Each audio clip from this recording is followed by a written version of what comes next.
Hai, Assalamualaikum warahmatullahi wabarakatuh. Pada kali ini, saya akan menjelaskan mengenai asam amino dan protein. Yuk, mari kita simak bersama-sama.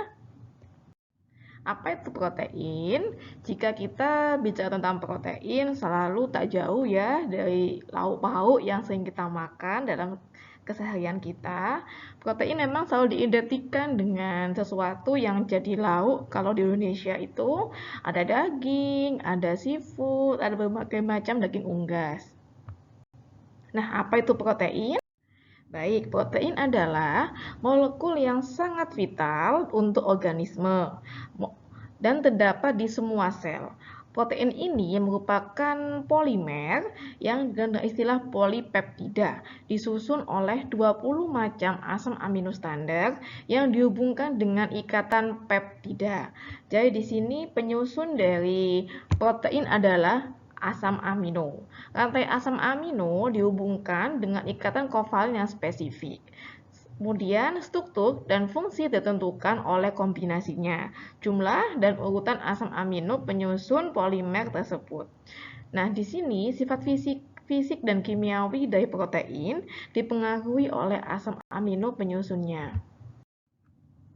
Apa saja fungsi protein? Pertama, dia sebagai enzim. Enzim itu dikenal sebagai biokatalisator dalam tubuh kita.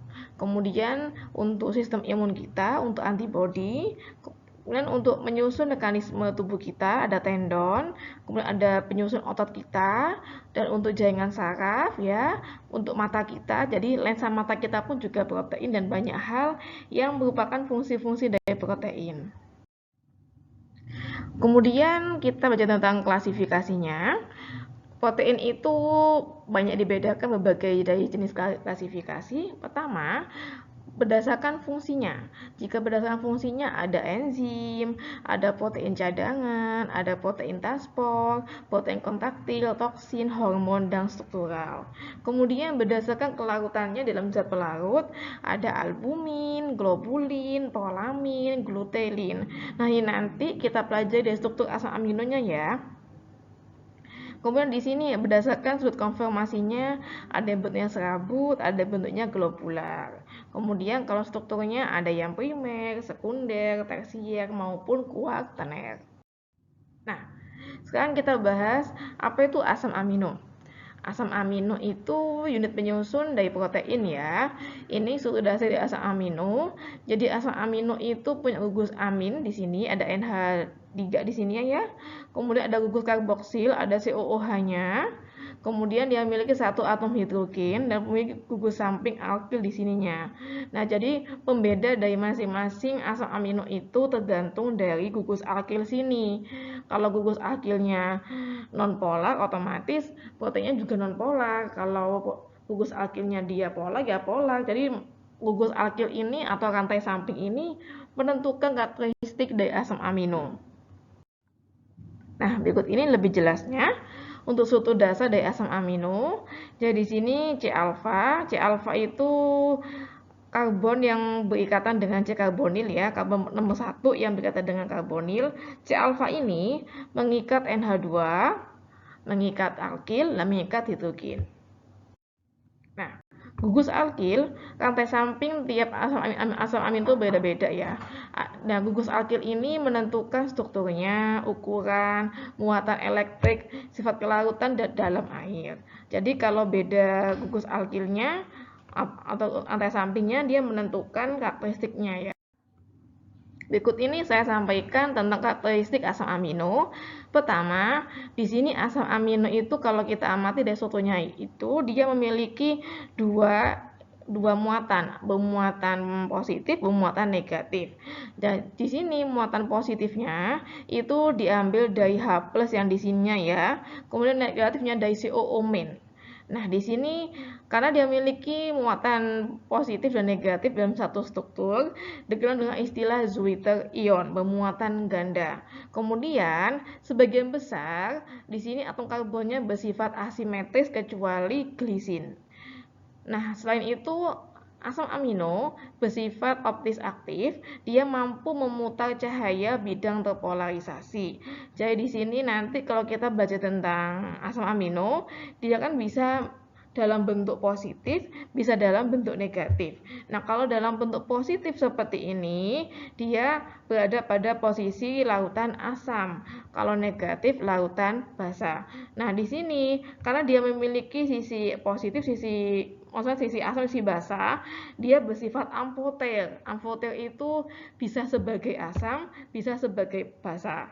Kemudian pada titik, jadi titik asam amin itu semuanya memiliki titik iso yang beda-beda. Apa itu titik isoelektrik? Yaitu pada daerah pH di mana asam amino tersebut itu dalam keadaan Zwitter ion. Maksudnya dalam kondisi memiliki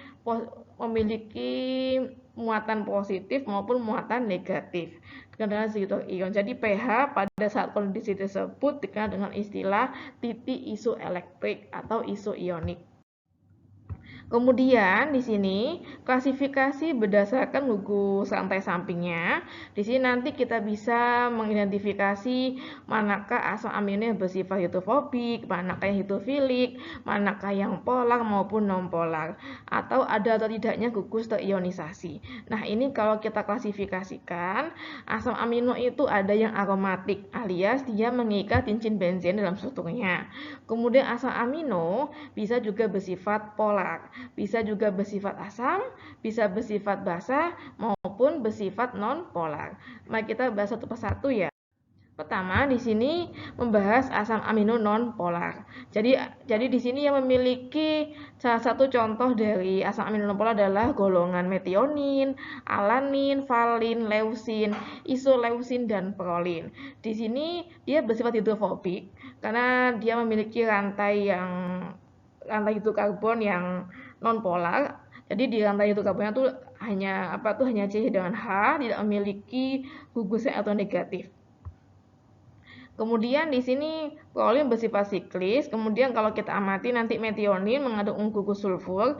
Umumnya untuk asam amino yang non polar ini dia berinteraksi dengan lipid yang kita kenal dengan istilah lipoprotein. Ya. Nah, ini contoh asam amino yang bersifat non polar. Ada glisin. Glisin ini salah satu asam amino yang bersifat simetris ya. Jadi semua asam amino itu hampir tidak, maksudnya asimetris kecuali glisin. Nah, ini yang glisin dia asimetris karena rantai sampingnya berupa hidrogen. Alanin asamnya berupa CH3. Ini valin tersier propil sini ya. Jadi di sini leusin. Nah, ini kalau kita amati rantai sampingnya hampir semua adalah bentuknya hidrokarbon. Kemudian kita bahas tentang asam amino polar. Jadi di sini asam amino polar ini menandakan dia memiliki rantai samping yang tidak bermuatan. Dia bersifat hidrofilik. Contohnya adalah serin, treonin, sistin, glisin, asparagin, dan glutamin. Nah, kalau tadi yang non polar berikatan dengan lipid, kalau ini yang polar dia cenderung di bagian luar protein. Misalnya contoh di sini sistin berbeda karena gugus rantai sampingnya terionisasi pada pH tinggi. Dia akan teroksidasi membentuk ikatan di sulfida. Jadi di sini nanti ada sistin, tidak termasuk dalam asam amino standar karena selalu terjadi dari dua buah molekul sistin yang tidak dikode oleh DNA. Nah, ini strukturnya dari asam amino polar, ada asparagin. Jadi kalau kita cermati di sini dalam struktur rantai sampingnya, di sini ada gugus yang dia tuh mampu membentuk ikatan hidrogen. Misalkan ada oksigen, ada nitrogen, dia itu kan bersifat elektronegatif. Jadi mampu menarik hidrogen sehingga bersifat polar. Nah, ini serin ada OH-nya kan ya, ada oksigennya. Sistin di sini ada sulfurnya. Treonin ada OH di sini. Glisin ini dia bersifat non polar dia. Nah, ini contoh dari jembatan sistin. Jadi akan membentuk ikatan disulfida seperti ini. Nah, bagaimana untuk asam amino dengan gugus rantai samping adalah aromatik alias cincin benzena. Contohnya adalah fenilalanin, tirosin, triptofan. Karena dia memiliki cincin benzena yang dia sebenarnya kan hidrokarbon yang mudah mengalami mudah mengalami konjugasi kata lengkapnya. Sehingga di sini dia bersifat hidrofobik. Nah, fenilalanin bersama valin, leusin, dan isoleusin adalah asam amino yang paling hidrofobik. Sedangkan tirosin, dia memiliki gugus hidroksil. Triptofan itu cincin indoyanti mampu membentuk ikatan hidrogen. Jadi kadang triptofan itu digunakan untuk deteksi enzim ya. Asam amino aromatik mampu menyerap sinar UV dengan panjang gelombang 280 nanometer, sehingga digunakan untuk menentukan kadar protein ya.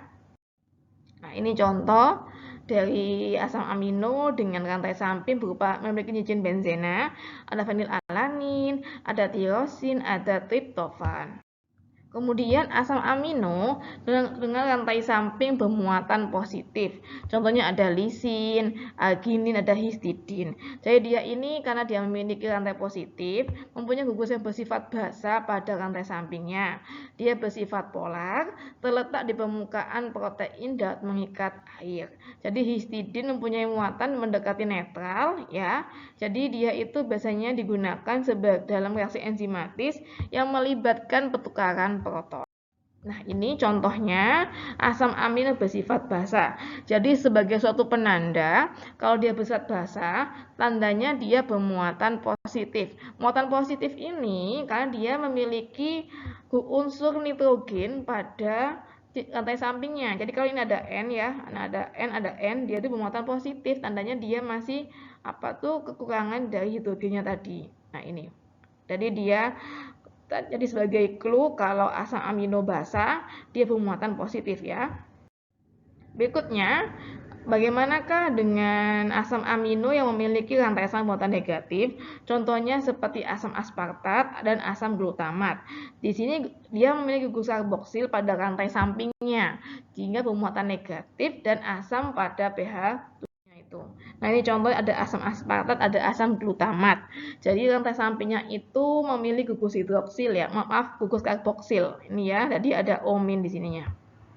Jadi CO-omin juga. Jadi bermuatan negatif bersifat asam. Kemudian, dalam tubuh kita ada asam amino standar. Asam amino yang menyusun protein organisme itu ada 20 macam. Nah, diketahui asam amino yang ke-21 disebut sebagai selenocysteine. Ini jarang ditemukan. Contohnya misalkan glutathione peroxidase. Nah, ini selenocysteine ini mempunyai kode UGA, bahasanya sebagai stop codon kalau kita belajar tentang biomedik ya. Nah, ini asam amino standar dalam tubuh kita, nanti stop codonnya adalah UGA ini ya. Nih.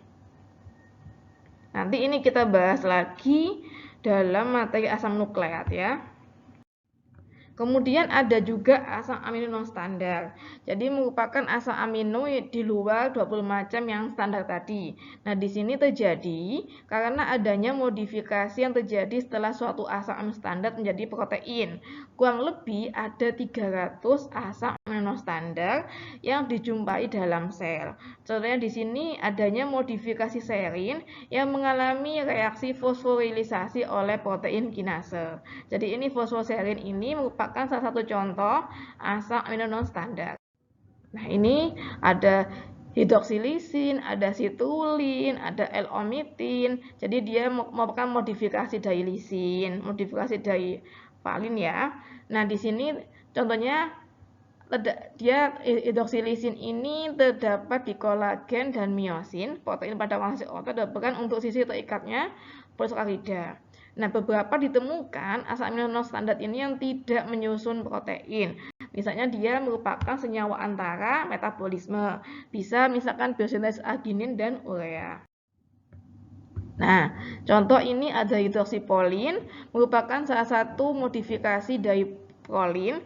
Jadi di sini dia terbentuk oleh proses post-translasi. Kemudian ditemukan dalam kolagen untuk menstabilkan struktur. Contoh lagi ini ada modifikasi dari asam glutamat. Dia modifikasi glutamat oleh vitamin K. Jadi karboksi glutamat mampu mengikat kalsium, penting untuk pengentasan darah. Kemudian ditemukan pada protein protombin. Nah, tadi kan sudah saya bahas sekilas. Jadi asam amino itu merupakan monomer penyusun protein. Nah, monomer ini atau asam amino ini ketika membentuk polipeptida, dia mengalami ikatan peptida.